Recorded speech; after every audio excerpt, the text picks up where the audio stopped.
വീണ്ടും വീണ്ടും വീണ്ടും ഞാൻ തന്നെ. അപ്പോൾ ഇന്ന് നമുക്കൊന്ന് ചന്ദനക്കുടം കണ്ടു വന്നാലോ?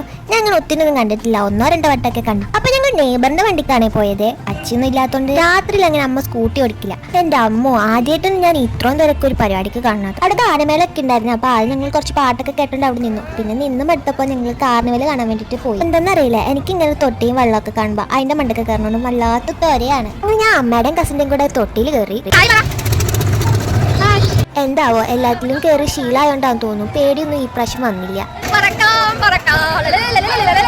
അങ്ങനെ തൊട്ടിയിൽ ഇരുന്നോണ്ട് തന്നെ ഞങ്ങൾ ഫയർ വർക്ക്സും കണ്ടു. അതിൽ കൂടെ നടന്ന് പിന്നെ ഞങ്ങൾ ചന്ദനക്കുടം കാണാനും മറന്നുപോയി.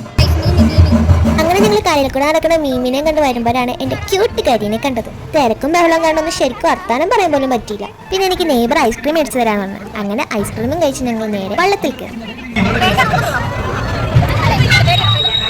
എനിക്ക് പേടിയില്ല എന്ന് കാട്ടാൻ വേണ്ടി ഞാൻ നടുക്കേറിയിരുന്ന. പക്ഷെ ആദ്യം എനിക്ക് ചെറുതായിട്ടൊന്ന് പേടി വന്നു, പിന്നീട് അത് ഓക്കെ ആയി. അങ്ങനെ ഞങ്ങൾ എല്ലാം കഴിഞ്ഞ ഒരു 12:15 ആയപ്പോ വീട്ടിൽ. പിറ്റേ ദിവസമായിരുന്നു നമ്മുടെ പേട്ടകെട്ട്. രാവിലെ അമ്പലപ്പുഴക്കാരുടെ, ഉച്ച കഴിഞ്ഞ ആലങ്ങാട്ടുകാരുടെ ആയിരുന്നു ഉണ്ടായിരുന്നേ. രാവിലത്തത് കാണാൻ വലിയ തിരക്കൊന്നും ഇല്ലാഞ്ഞുകൊണ്ട് നല്ല രീതിക്ക് കാണാൻ പറ്റിയേ. ഉച്ചയ്ക്ക് ചോറ് കസിന്റെ വീട്ടിൽ നിന്നായിരുന്നു. പിന്നീട് രണ്ടാമത്തെ പേട്ടയ്ക്ക് ഞങ്ങൾ ഇറങ്ങിയേ. മഴയൊക്കെ ഉണ്ടായിരുന്നു, എങ്കിലും എനിക്കത് കാണണമെന്നേ ഉണ്ടായിരുന്നുള്ളൂ. ആദ്യത്തെ പേട്ടയ്ക്ക് 3 ആനയും രണ്ടാമത്തെ പേട്ടയ്ക്ക് 1 ആനയായിരുന്നു ഉണ്ടായിരുന്നേ. ദൈവത്തിന്റെ രൂപത്തിൽ കുറെ ചേട്ടന്മാരും അയ്യപ്പന്റെ രൂപത്തിൽ ഒരു കുട്ടി ഉണ്ടായിരുന്നേ. തിരക്കാരണം എനിക്ക് ഒന്നും എടുക്കാൻ പറ്റിയില്ല. അപ്പൊ അത്രയുള്ള വീഡിയോ. ടാറ്റാ.